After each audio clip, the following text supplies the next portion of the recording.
Well, welcome everyone. For anybody who doesn't know me, I'm Chris Wenzel, the current president of the LIAPG, and thanks for coming out. This is our fifth monthly Zoom webinar, and I hope that you enjoy it. Little business we're going to take care of before we get started with the main event.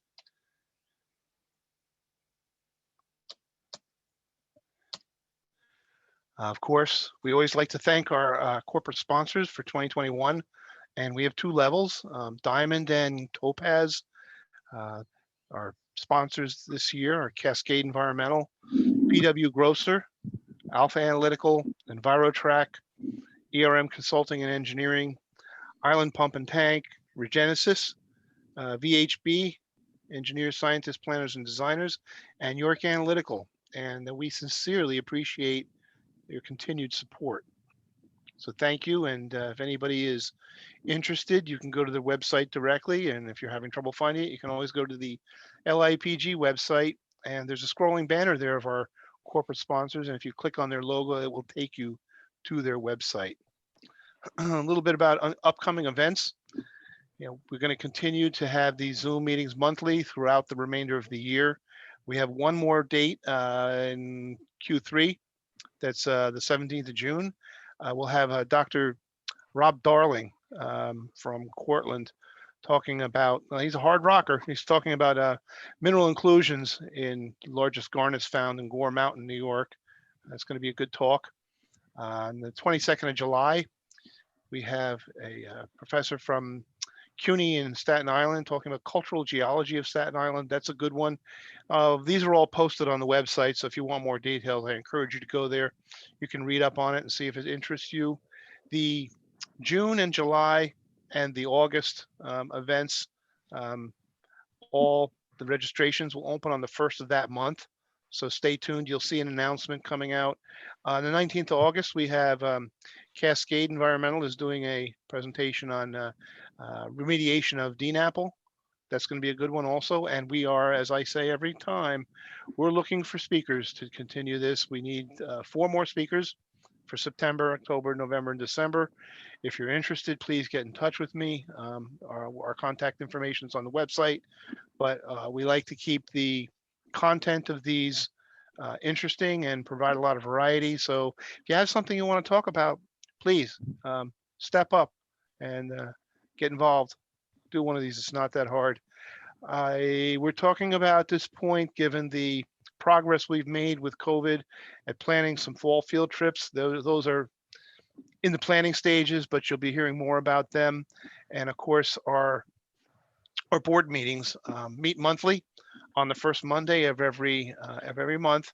We're still doing them online, but anybody's welcome to participate, to see what goes on, especially if you're interested in getting involved, getting on a committee to do some of the things that we're talking about here. We encourage it. We're an open organization, so feel free to send us an email and we'll hook you up. Some of our sister organizations around the region also are quite busy and doing similar things than we're doing, and there's a lot of good content out there if you're interested, and most of them are in the evening. If you look at the Central New York, they have monthly Zoom presentations, as well as the Hudson Mohawk Association. I checked their website today and they didn't have anything posted for June, and they've already had their May presentations, but you can check in on their websites. You can just Google their acronym and it'll come up.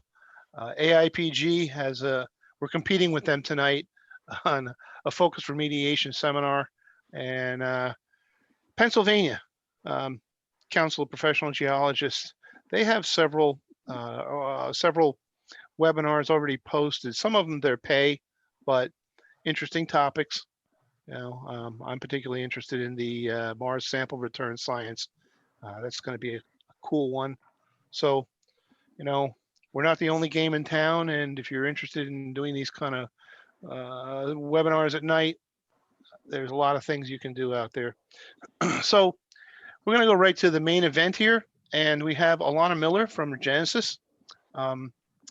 I've known Alana for a couple of years now, and she's been, gracious enough to come out and do these presentations for the LIAPG. And tonight she's presenting on progress and advances in colloidal reagents for remediating petroleum, hydrocarbon, chlorinated solvents, and PFAS sites. So I hope you enjoy it. I know I'm going to, and we're going to have a Q&A segment at the end, as well as we'll be doing, I don't know, about 10 or 11 trivia questions at the end. So with that, I'm going to stop sharing, and I'm going to turn it over to you, Alana, so you can share. All right. All right, so I'm stopping, and you should now be enabled. See if we can start.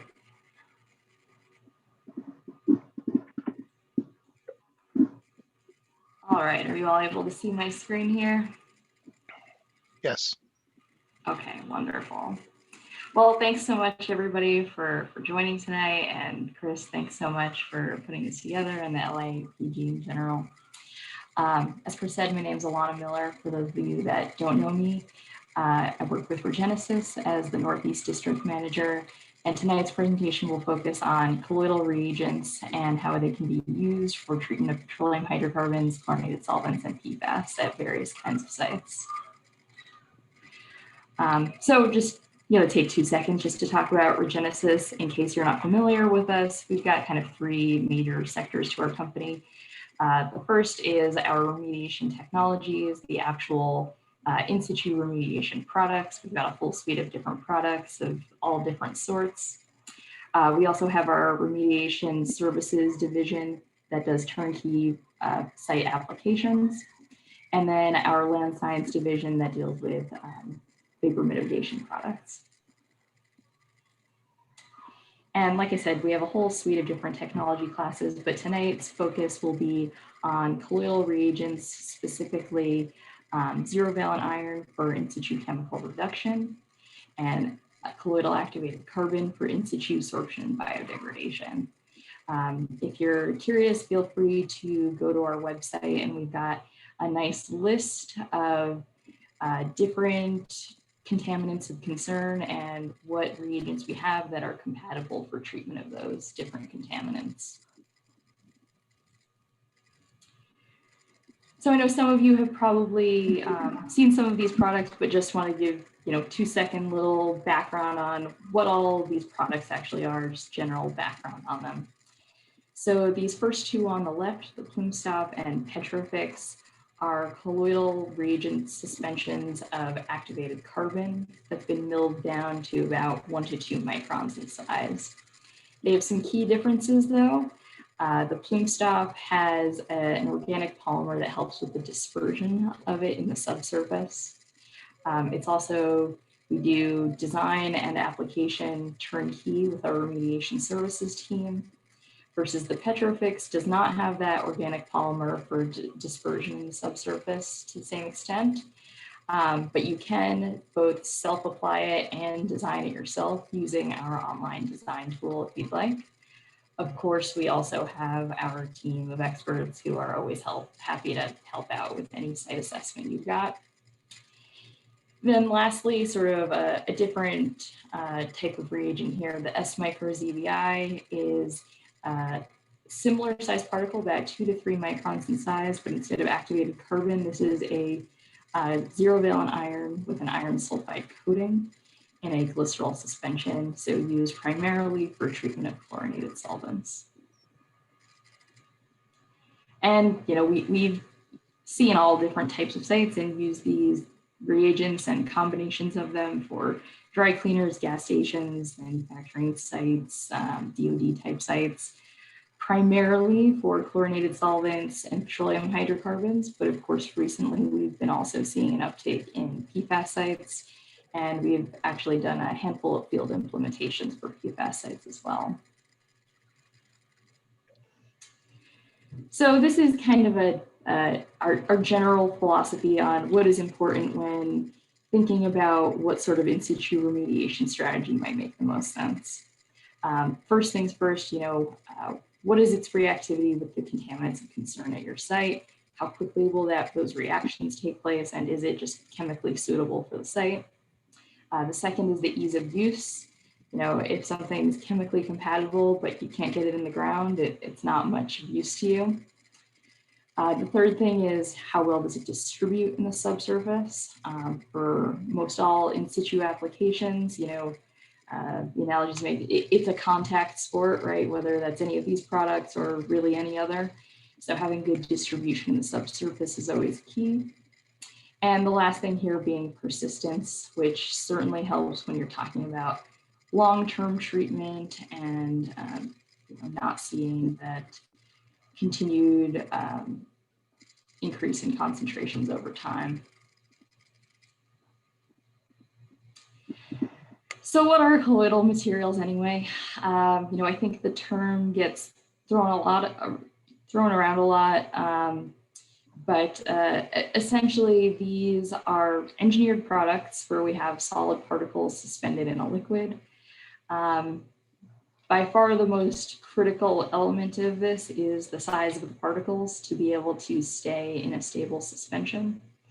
But another aspect of this is the dispersing aids that are used to prevent it from agglomerating and sort of sticking together to itself. So if you can see the video that's sort of playing on loop here, there's on the left-hand side here, we've got the stabilized colloidal suspension of activated carbon. This is that PlumeStop product. Versus on the right-hand side, we've got a destabilized form of this activated carbon, which we've destabilized chemically with a calcium chloride salt, which sort of breaks down those dispersing agents. And you can see how quickly this colloidal suspension just becomes a jar with some carbon at the bottom of it instead of that nice uniform suspension throughout. And we've done a whole bunch of research, and there are some huge benefits to having these small particle size in terms of actually seeing really good transport in the subsurface.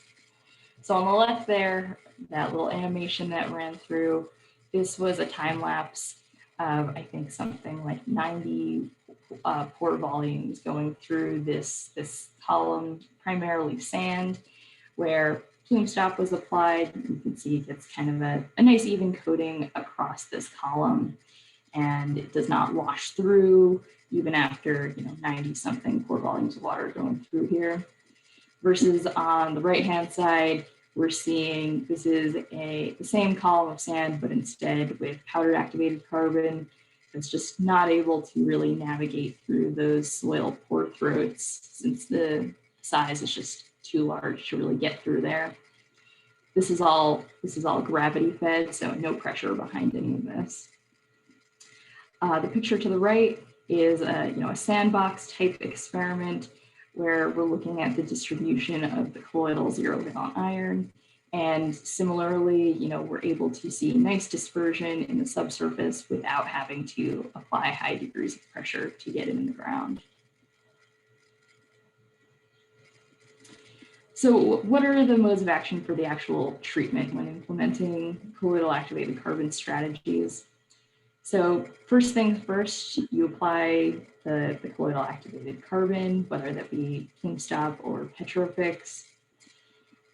This image on the top here shows a scanning electron microscope image of sand particles that have none of this activated carbon coating. Versus at the bottom, you can see it gets sort of this rough, fuzzy texture. That's that activated carbon coating. This thin layer, which doesn't impede groundwater flow. It's permeable, it's not altering the hydraulic conductivity or anything, but this creates a surface where contaminants can sorb onto the activated carbon surface. Then as the contaminants are sorbed, microbes will biodegrade the contaminants that are sorbed, or if we're employing some combination with something like ZVI, we might see some abiotic reduction of those contaminants. And ultimately, that means we've now regenerated some of these sorption sites, which then are available for either contaminants that might be coming in from up gradient of wherever this treatment was, or might be coming out, diffusing from the matrix, and then can sorb onto this regenerated activated carbon surface. So ultimately, we're trying to target the actual transport zones, the zones where we're seeing high levels of both contaminant flux and groundwater movement. And with any in situ approach and remediation in general, right, there's a number of challenges. First one being, and particularly if we're talking about PFAS and some other compounds, there's super low targets you need to reach. You're trying to avoid rebounding as much as possible. And you might be on a tight schedule as far as the amount of time you have on site for your remediation. And that's where these colloidal reagents really shine here. One other nice thing here, they kind of serve as their own visual tracer. This is a soil core taken following a PlumeStop application. And you can see pretty clearly where we're actually getting the distribution of the very black activated carbon in our more transmissive zone, and then some of the zones both above and below where we haven't targeted, it just is this unstained soil. And you know, we all want to see something like this sort of result, right, after any remedial substrate is injected, right? We want to see reductions in concentrations down to non-detective possible and sustained over time. And these kind of results are not uncommon with something like PlumeStop or Petrofix. And we see this kind of behavior all the time. And this is, generally speaking, what we're modeling to achieve. All right, so I want to go into a little bit of the specifics on Petrofix, which is this slightly newer version of colloidal activated carbon that's specifically been designed for remediation of petroleum hydrocarbons. Has a dual mode of action where you have that same sorption onto the activated carbon, but it's also comes along with it an electron acceptor blend of nitrate and sulfate for helping out the anaerobic bioremediation. So it treats, you know, your usual suspects of petroleum-related constituents. If there are things in the mix that are really only aerobically degradable, we'll sometimes co-apply this with an oxygen-releasing compound and then get still that dual mode of action. And this can be used for both relatively low-level concentrations in groundwater up to some pretty high-level concentrations as well, and still get you down to those low levels. It certainly, though, is not a treatment for LNAFL of any kind. You know, if you've identified LNAFL at your site, definitely always recommend going in with some other kind of strategy first, whether that's, you know, excavation or some sort of multi-phase extraction or potentially even a chemical oxidation event to sort of knock down some of that bulk mass and then potentially come in with something like Petrofix as a polish following that. You know, we get this good coverage in the aquifer similar to what I was showing before with some of those column testing without needing to fracture it in place and thus not getting any impedance of groundwater flow or any preferential pathways. A key difference between this product and PlumeStop, there is an online tool if you go to petrofix.com where you can enter in some of the geometry of your site and your groundwater concentrations, and it'll give you a recommended design for your site. But like I said, certainly if you've got something that's sort of more complicated than what the constraints of that online model can give you, we're always happy to, just like any other site that we might analyze, we're always happy to work with you on that directly. And there are a number of application scenarios that work particularly well for this. One that has come up, I'd say, more often recently is to create essentially an in situ applied PRB, a permeable reactive barrier with the Petrofix, either as sort of a traditional remedy to protected property boundary or something, or even recently we've started seeing it as like an emergency response, where you can apply this as a barrier, prevent something from going off site, and then buy yourself some time to do either some other sort of treatment or an excavation or something, more on you and your client's time scale rather than being forced to work on somebody else's timetable once it's sort of offsite and under more scrutiny. You could also certainly just sort of grid around an area, a source area most likely, to remediate it in place and halt any further migration of that contamination beyond the source area. And lastly, it can be a really useful tool for excavations, whether that be an emergency response excavation or just part of the standard remedial excavation, where you can either spray apply it to the bottom of the excavation or the sidewalls, or mechanically mix it, with an excavator bucket and achieve distribution that way.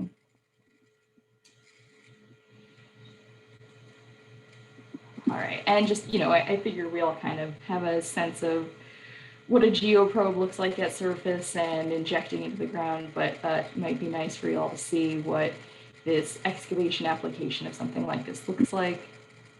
Typically, it's applied by just kind of getting a fire hose attachment and spraying it from just outside the excavation. And it, again, kind of serves as its own tracer. You can see exactly where you've got the application. And we recommend some amount of dilution just to make sure you've got enough product to adequately distribute it across the whole excavation, bottom and side walls, if that's what you're doing there. And this kind of approach, it can be a really good insurance against any residual mass and potential plume recontamination. Something else that we have been, working on recently, though common sense would say this is a good approach also for vapor suppression, but until recently we didn't have much in the way of data to support that. So we're currently working on some of that, and hopefully we'll have some data to present on that in the next coming months.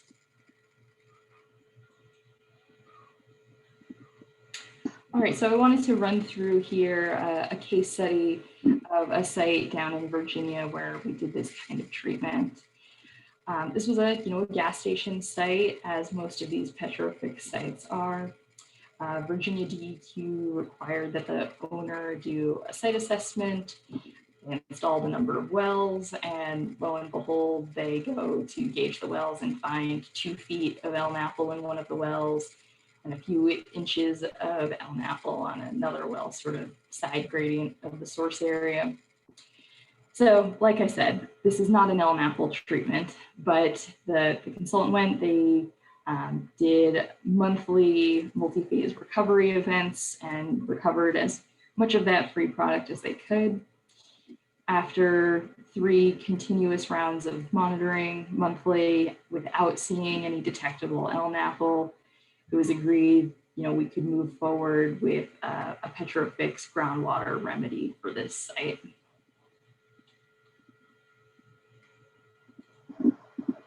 So this is what that the site layout looks like. This has since been sort of redeveloped, but we have the former UST area. Let me get the laser going here. The area where the UST had been. It had been excavated out, but it was such a sandy material, there actually wasn't much in the way of soil contamination. So it was a very limited excavation.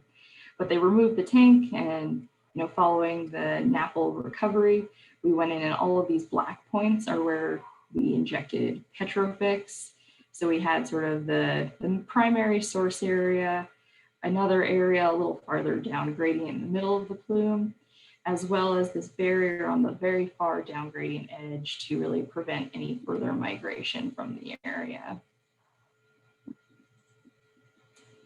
And the results have been really great. We have seen over 97% reduction in BTEX or in TPH, and almost 97% reduction in BTEX following the Petrofix application. This is from the well sort of right in that source area. And based on these results, Virginia DEQ granted no further action and the site was closed. We've also seen really promising results from the well sort of in the middle of the plume area, where we've seen 85% reductions in BTEX and TPH. And the well sort of on the farthest down gradient edge of the site, just beyond that barrier, had been non-detect the entire time, before application and after. So, we weren't expecting, reductions there since it was already starting at non-detect, but it was nice to confirm that none of these injections, mobilized any additional mass to that area down gradient. So to switch gears here a little bit away from the Petrofix and PlumeStop colloidal activated carbon toward the zero valent iron. This is a similar particle size, slightly larger, but about 3 microns in size. Something unique about this iron beyond just its small size is this iron sulfide coating on its exterior. The key takeaway from that being that it dramatically increases the kinetics of reaction with TC compared to just even the same sized bare zero valent iron particle. The kinetics become about 30 times faster. And with that, we see daughter product generation is heavily minimized, and instead you see much more direct conversion to ethene and ethane. It'll depend site to site, depending on contaminants and other sort of geochemical parameters at your site, but we expect reactive lifetimes of anywhere from up to 5 to 10 years in some cases. So, there's essentially 2 different real mechanisms for, reductive degradation of chlorinated solvents. We have the abiotic and chemical reduction pathways that you get from iron products, where with something like zero valent iron, you'll get direct abiotic reduction to ethane versus, some other geochemical routes that also exist. On the flip side, you've got the more standard, I'd say, biological reduction with ERD reagents, add in some fermentable hydrogen source, nutrients, and the right microbes, and you will get ethene as well, but through these toxic daughter products. So all that to say that there still is the pathway will exist for even if you apply ZVI. Not going to say you don't get any of these daughter products generated, but it generally speaking is at much lower levels. And instead of going down the line from PCE to CCE, cis and vinyl, eventually getting to ethene, it instead goes through this much faster and direct pathway, creating some acetylenes that are pretty short-lived before pretty quickly getting to the ethene byproduct.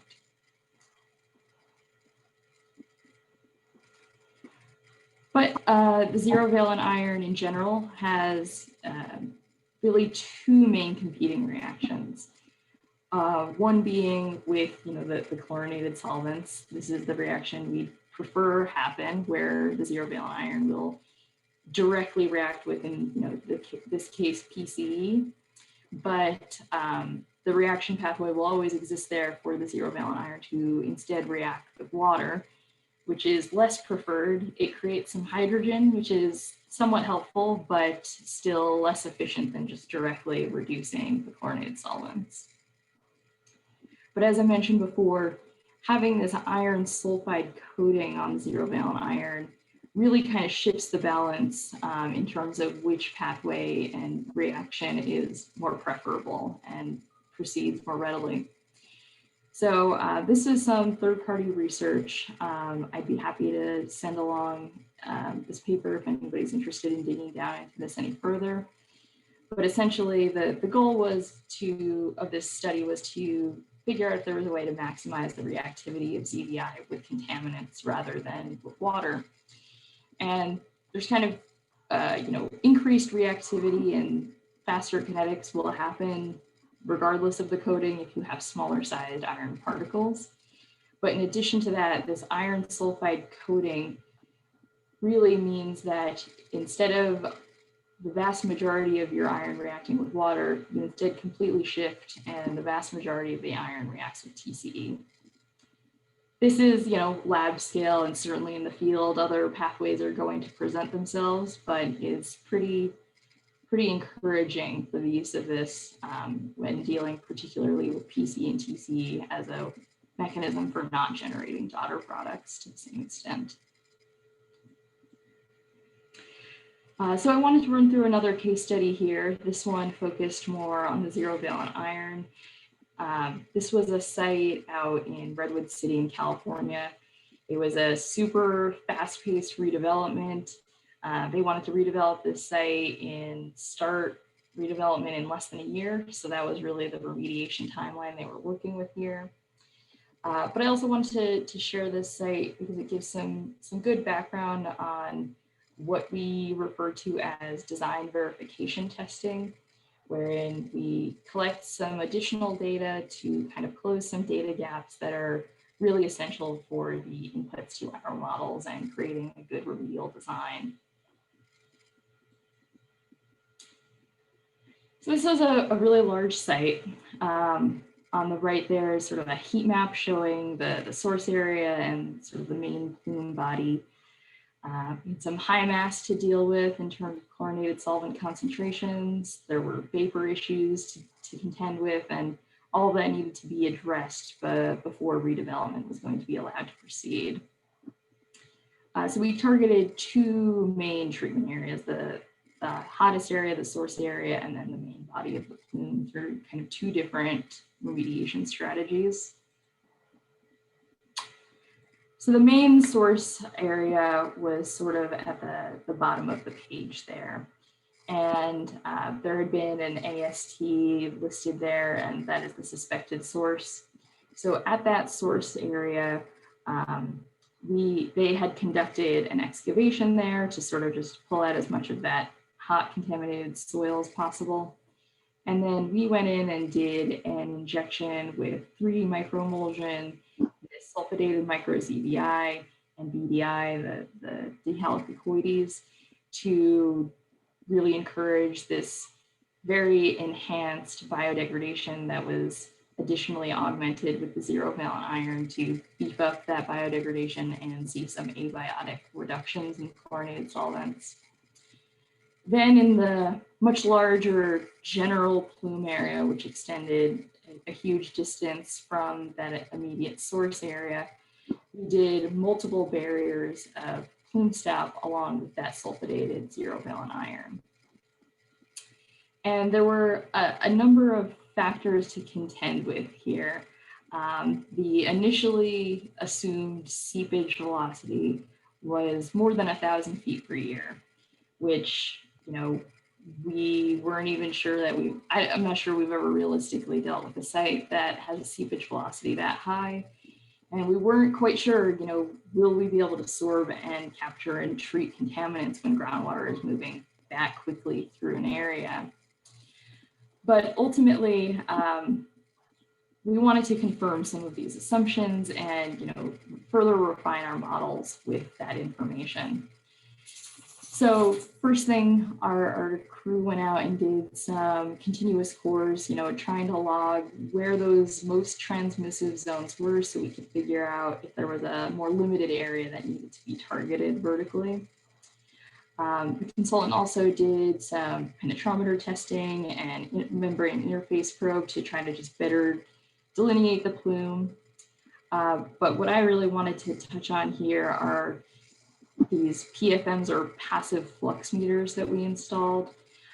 So the image on the top right there, this is the source of these passive flux meters. They're made by a company based out of Florida called EnviroFlux.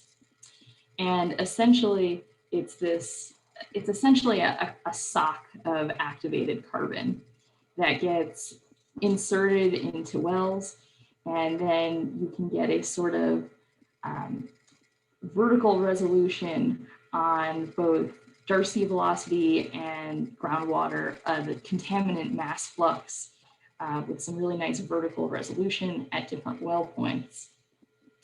I'd be happy to, at some other time, if anyone's got questions later on how these flux meters work and why we're such big proponents of them, I'd be happy to answer questions on that later. But essentially, we gathered some really critical information from those flux meters. We also did a clear water injection test where we monitored pressures and flow rates of just injecting water to try to get a sense of what the aquifer would be willing to accept. Use that to sort of modify our expected radius of influence and things of that nature. In addition to that, the consultant also collected just some updated soil and groundwater analytical to better refine that. Ultimately, the findings of our design verification testing, really the most critical was that the groundwater velocity was 4 times slower than we originally estimated, which in so many ways makes this a much simpler site to deal with. The downside there being we were under a very quick remediation timeline where they wanted to be able to essentially close out the site within a year. And with that slower seepage velocity, it means that results would take longer to see between the areas of treatment. And so it became important to be strategic about how we're actually placing those barriers in relation to each other and the wells on site. The groundwater concentrations were also significantly lower than when they were initially measured. We also found that with our clear water injection testing that we were able to inject a pretty large volume of water at very high flow rates without seeing high injection pressures. So we felt pretty confident in being able to achieve large radius of influence and larger injection volumes. So we made a number of changes following all of that investigation. We kind of tightened up some of the injection point spacing, really just to kind of beef up the barrier and make sure we were getting good coverage. We were able to increase the overall injection volume to achieve larger radiuses of influence, and this didn't add much in the way of field time, and we knew that this would be reasonable based on that clear water injection testing. We also kind of shaved off a couple feet from the injection zone, which just, that's some cost savings right there. And some of that product that would have gone in that zone was sort of reallocated to areas where it was more needed in some of those zones that are more transmissive and saw higher contaminant loading fluxing through them. So I wanted to share, these are not analytical results. This is sort of what our modeling output might look like. And this is for this specific site where the blue is the PCE, and we've got TC, cis-TC, vinyl chloride, and ethene here. And this is the model output for just one day after injections. That, really the only area that sees any treatment is just the immediate areas of injection. But then if we sort of progress this forward a bit, now at about the 6-month point in our modeling, we start to see farther down gradient of each barrier. We're seeing concentrations go down. And then after about the 1-year mark, which this was our overall remediation timeline, we see total plume-wide treatment where we're left with just minimal concentrations. And ultimately, this was a pretty large scale operation. We had 2 crews on site for over a month in terms of actual time, about 28 days in the field. They injected over 200,000 gallons of PlumeStop and zero valent iron through 158 direct push injection points. But ultimately, we saw some really good results here. At the 1-year point overall in this body of the plume area, you see an average reduction of almost 94%. in the chlorinated solvents, and 7 of the 12 wells within that area are actually below MCLs anyway. So we saw some really, really nice results sort of within that treatment area. Each of these wells was about 16 feet down gradient of the barrier. So, certainly some points a little bit farther down gradient from the barrier. It takes a little bit more time for you to be able to see the influence of those applications. And just these are the same results, but displayed graphically. We see after the injection, which is that black dotted line vertically, an immediate drop in the chlorinated solvent concentrations. And that green line is actually ethane, which is great to always see that go up following injections, showing we're not seeing just sorption onto the activated carbon surface. We're also seeing actual degradation of these chlorinated solvents and thus the production of ethane. And same thing for some other wells in the treatment area here.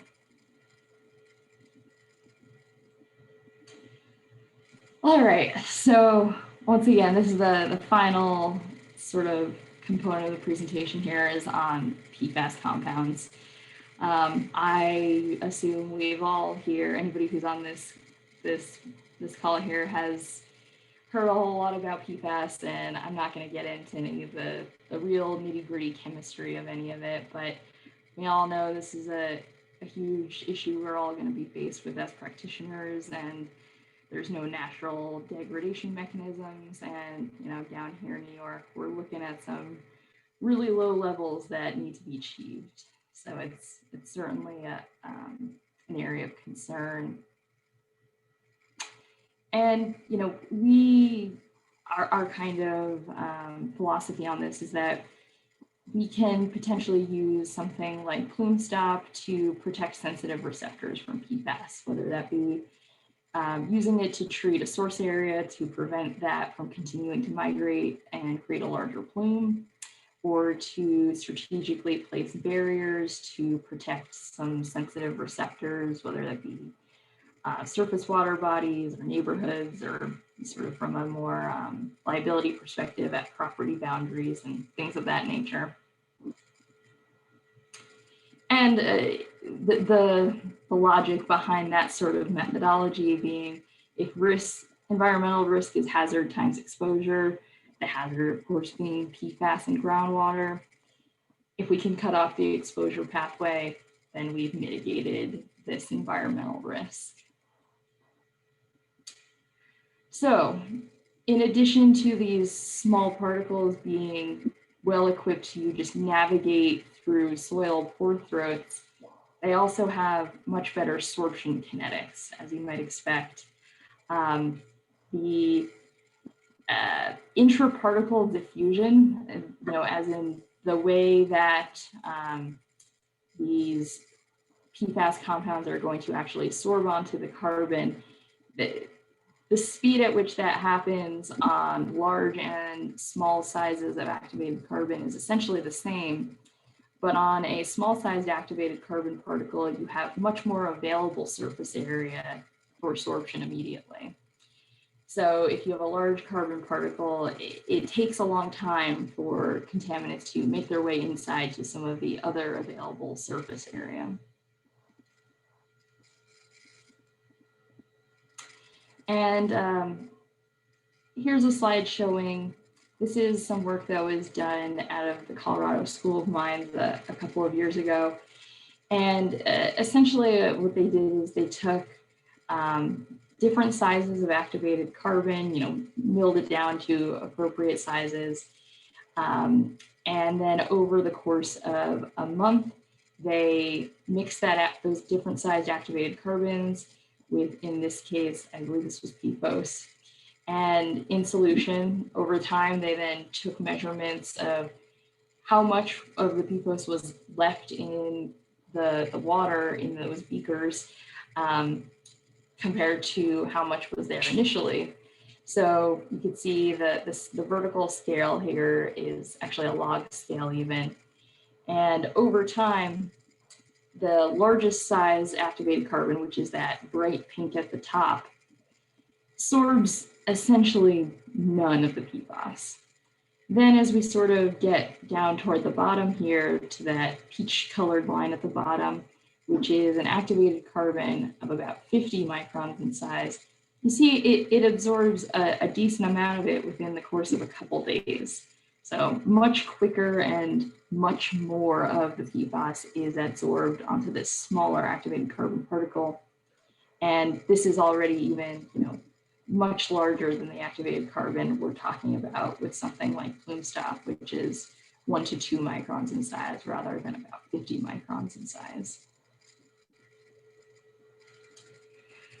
But ultimately, there certainly are questions that arise of what happens over time. Since there is no degradation mechanism that we're employing, at least to date here, won't that barrier or treatment that we apply eventually fill up and see breakthrough of the PFAS compounds? Ultimately, the answer is yes, but what's really important and what I hope you all take away is that we can model how long this takes, and thankfully, generally speaking, it's a very long time before you'd see breakthrough. So ultimately, what we're really doing is engineering the retardation factor. How fast these contaminants are moving relative to the speed of groundwater. So if, a retardation factor of 1 is moving at the exact same speed, retardation factor of 10 is moving at 1/10 the speed. The natural retardation factors for PFOA and PFAS are about 3 and 19. But once we apply a PlumeStop treatment at, whatever dose is appropriate, those retardation factors go up by orders of magnitude. So you're getting decades of treatment before you'd see any potential breakthrough. This is the same model output I showed before with the last case study. This is a similar model output for a PFAS site utilizing a PlumeStop barrier. After, I forget what this time point is for this model output, but after a certain amount of time, you see, the PFOA and PFAS and other PFAS constituents flowing into this barrier here. And then on the down gradient end, on the right-hand side here, those concentrations go down to non-detect.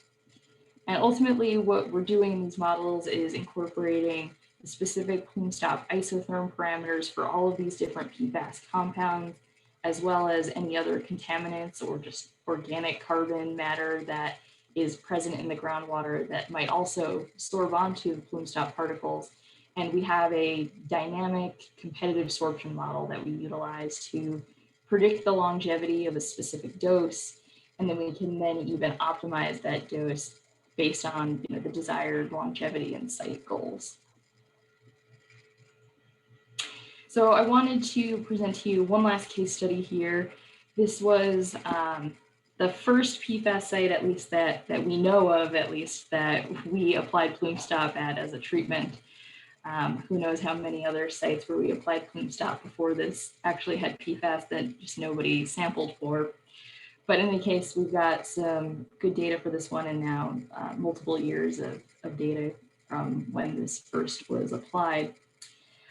This was a former furniture facility out in Ontario in Canada. And really the initial project driver here was not PFAS. This was a number of years ago, and that was a little bit less on everybody's radar. So really it was petroleum hydrocarbons that we were initially concerned with. We were going to do a treatment utilizing oxygen release compound, ORC advanced, as well as PlumeStop to aerobically degrade the petroleum hydrocarbons and use PlumeStop to prevent offsite migration of the petroleum hydrocarbon plume. But of course, they found out just prior to application, found out that there had historically been some fire training in an area of the site. So of course, I sampled for PFAS and found it at some pretty high level concentrations, up to about 3,400 parts per trillion of PFOA and 1,400 parts per trillion of PFAS. Really kind of just at this one section of the site in a more limited area than the overall petroleum hydrocarbon plume. So this was, like I said, this was kind of even the early days for PlumeStop in general. And one thing we wanted to make sure of for the site was that we're getting good distribution of the PlumeStop in the subsurface as far as radius of influence is concerned. So these orange squares here are the injection points, and the blue dots are the monitoring wells, and these red circles are where the borings were taken to assess distribution and radius of influence. And, you know, I was saying before, PlumeStop is its own visual tracer, which is certainly true, but it can also be sort of analyzed for a total organic carbon on the soil to see from a more analytical perspective where it's being deposited and how much. For reference, all of these locations had baseline sampling where it was all non-detect TOC. So we were targeting this area vertically from about 3 to about 5.5 feet. And that's exactly where we see this increased concentrations in organic carbon, even up from immediately outside the injection point, about 2 feet out, up to even about 15 feet from the point of injection. And the results kind of speak for themselves. Haven't updated this. We actually now have over 4 years of data where the results for PFOA and PFAS have remained non-detect. There was one little blip at about 18 months of PFAS just above the reporting limit, but since then everything has stayed at non-detect. We've also, about 1.5 years in, started monitoring for other PFAS compounds, which, you know, 4 years ago, people were not really measuring for as much. So we don't have baseline data for that, but those other PFAS compounds are also still at non-detect concentrations, now more than 4 years out from application. And this is, I just want to show briefly, the results from all of the wells in that area all look essentially the same. You see high concentrations initially, super quick decline in concentrations, and they've sustained themselves at or near non-detect levels for years now.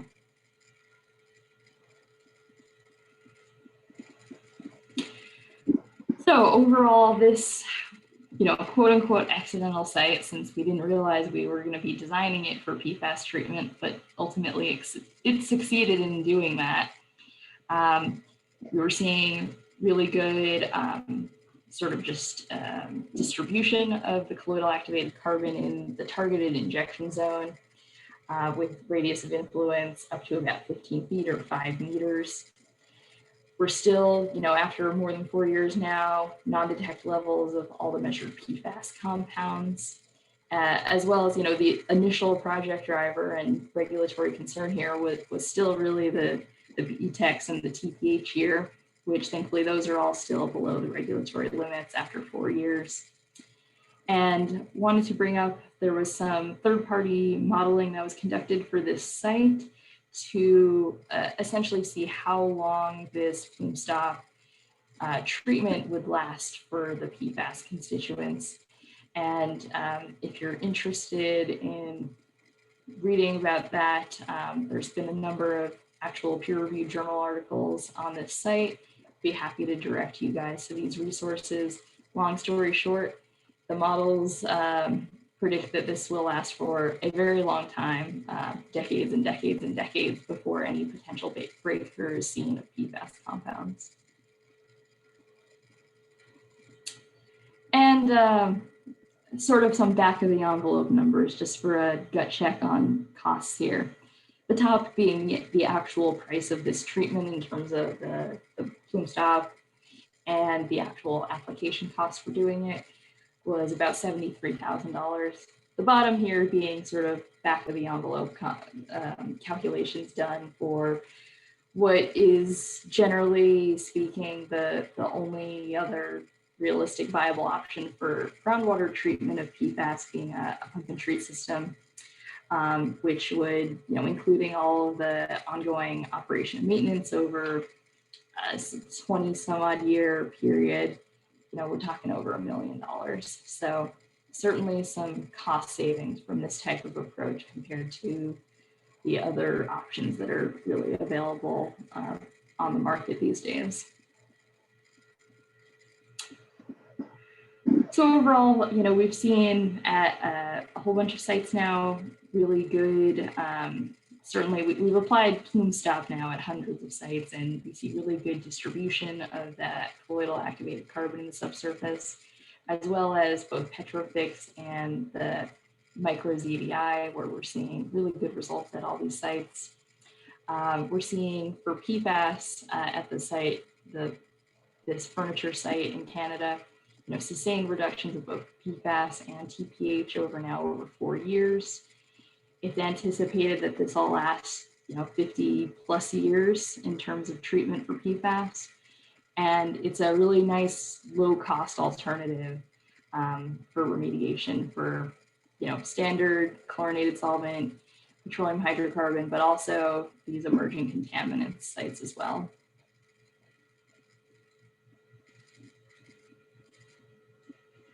So with that, this is my contact information for any of you who don't have that already. And I think we've got some time here for some questions before trivia, right? Do. Great.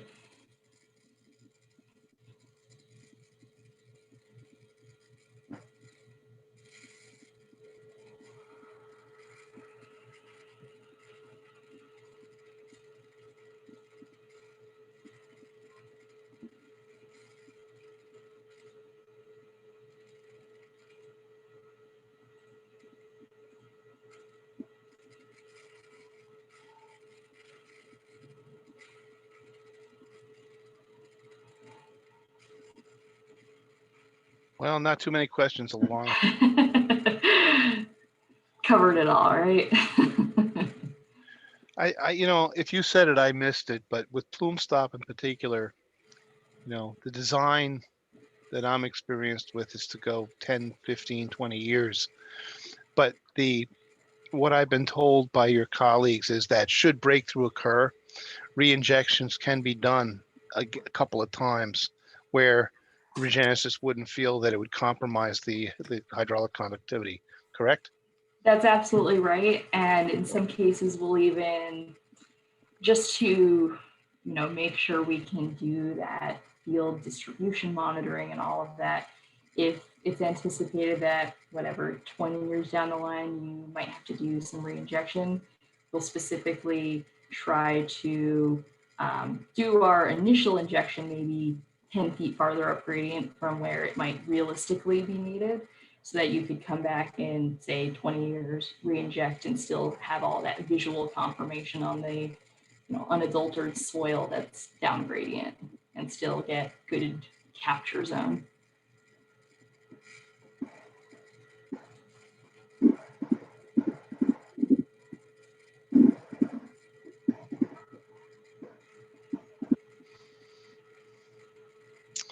Audience, do we have any other questions?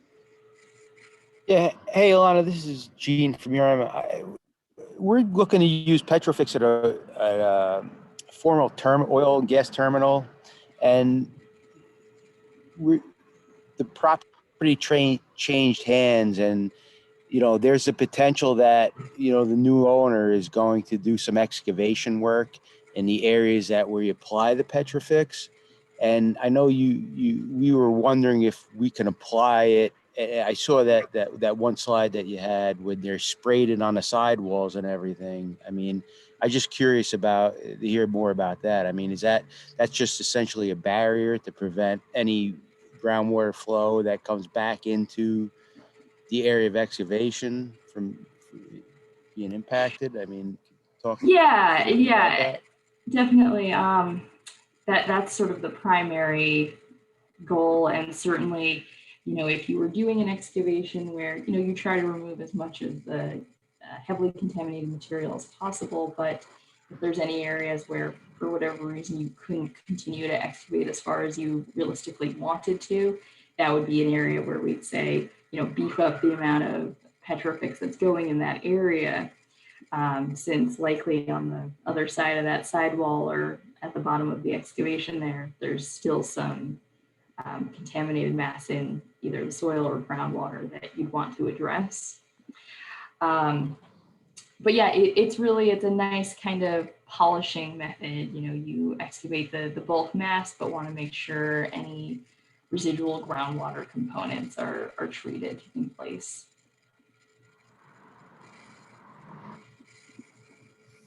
Thanks.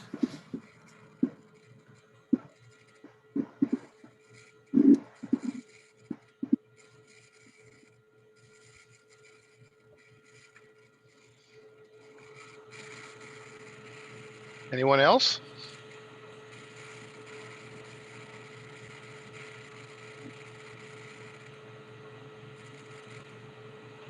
Going once? Going twice? Sold. It looks like that's it, Elena. All right, yeah, definitely. If anyone, any other questions you want to ask offline or anything, feel free to give me a call at this number or shoot me an email anytime. Thanks, Well, Alina. Thank you very much. Great presentation. We appreciate it very much. Thanks, Elena. Yeah, thanks you. Okay, Joanne, you're gonna share screen and do some trivia with us? Okay, I'm going to try. Awesome. Okay.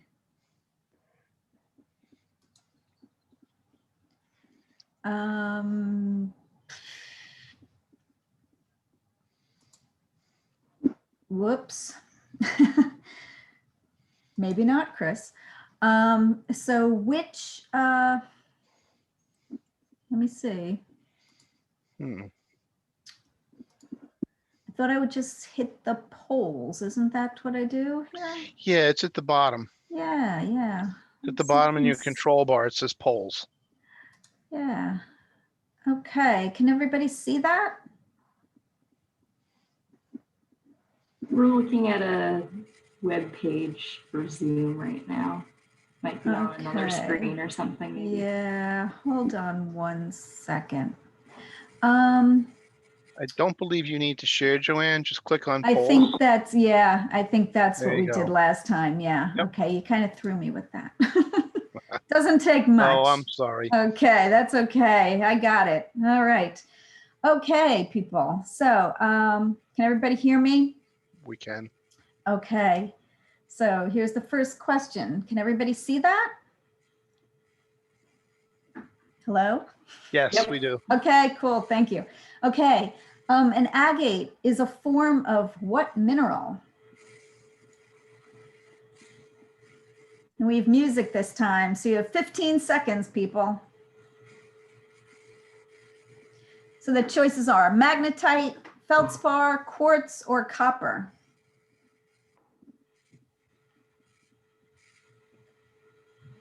Okay, everybody done? Oh, a few more.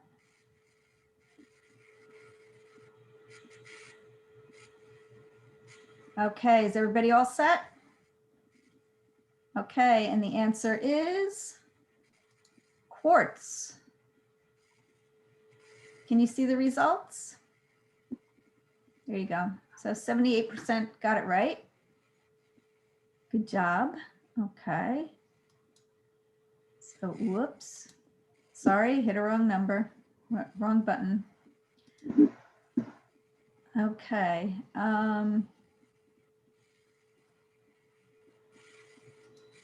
Sorry, Chris, I had to, there we go. Okay, so question 2. The ice sheet that covered northeastern United States came from which of the following locations? A, Labrador Center in eastern Canada, B, Keewatin Center in central Canada, C, Cordilleran Center in the Rocky Mountains, or D, Greenland?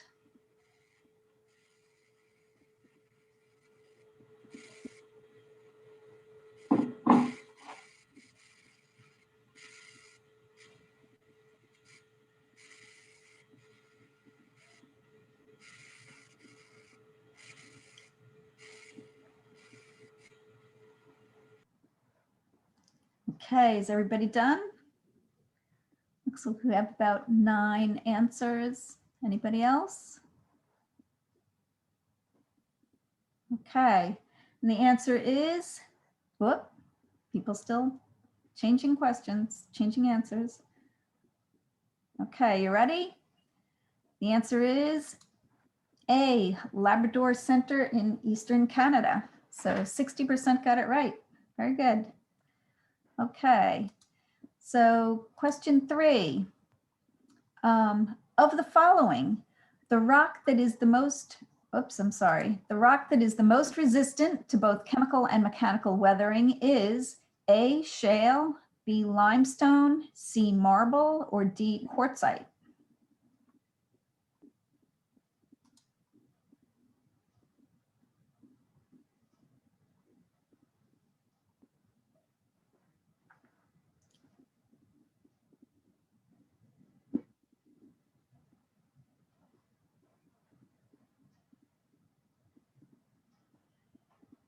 Okay, everybody ready? Okay, and the answer is D, quartzite. And 89% got it right. Very good. Okay, so question 4. What is the term used by geologists to describe rock weathering in which shells or plates are broken away from a rock, leaving it rounded in appearance? Is the answer A, erosion, B, exfoliation, C, calving, or D, cleavage?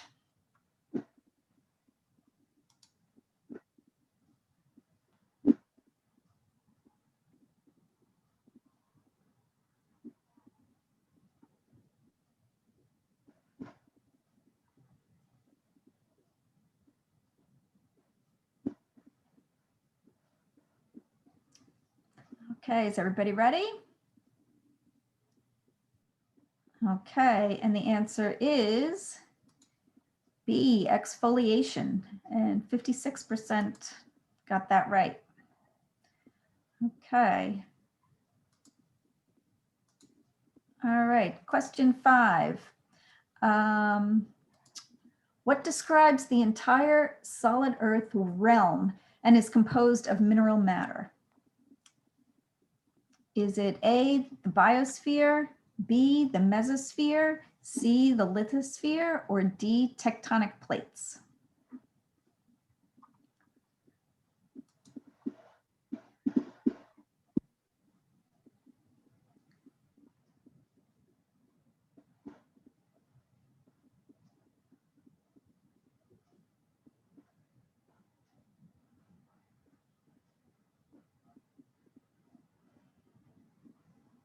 Okay, anybody else? Okay, and the answer is C, lithosphere, and 75% got it right. Okay, moving on. Okay, question 6. Which of the following energy sources does not originally come from the sun?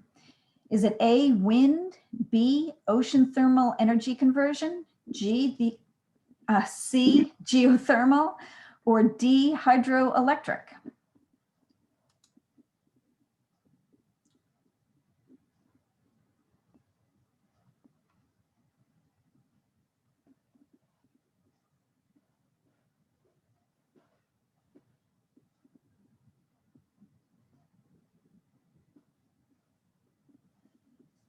Okay, everybody ready? A couple more coming in. Okay, everybody good? Okay, and the answer is C, geothermal. And 63% got it right. Okay. So question 7. Which of the following terms is used to describe the appearance of a mineral in transmitted light?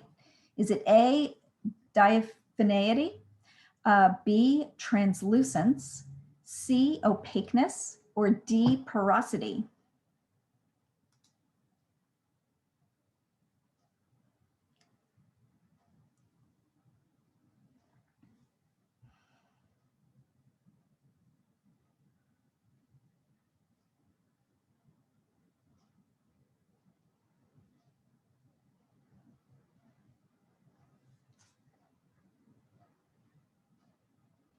Okay, is everybody ready?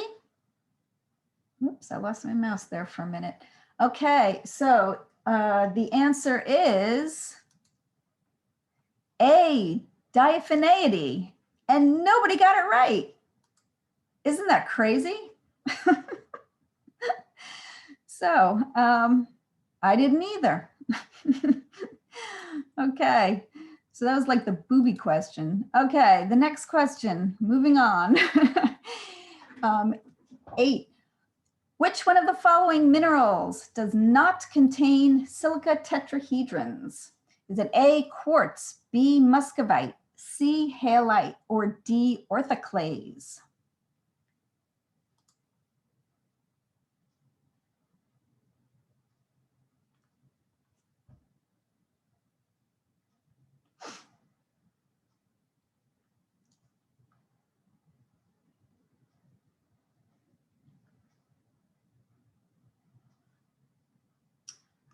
Okay, everybody ready? Okay, and the answer is C, halite, and 88% got it right. A comeback from the last question. Okay, question 9. Which of the following gases is given off in the acid test of a carbonate mineral? Everybody remember that? Field camp? Is the answer A, chlorine, B, nitrogen, C, carbon dioxide, or D, sulfur dioxide?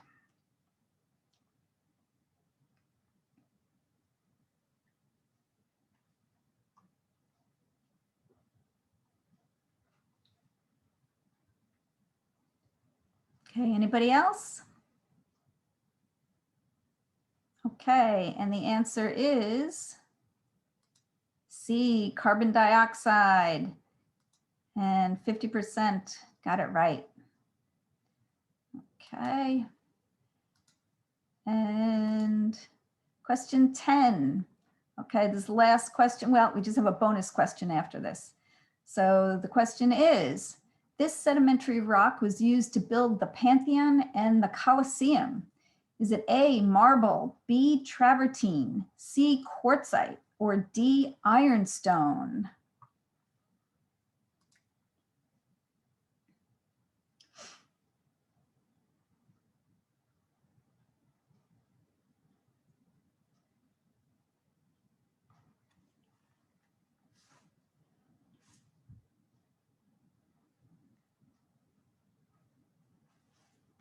Okay, is everybody ready? Okay, and the answer is B, travertine, and 88% said marble, which I thought it was too. So the next question is, is the bonus question, people. What is travertine? Is it a type of limestone, a sedimentary rock, a rock formed by the rapid precipitation of calcite, or D, all of the above?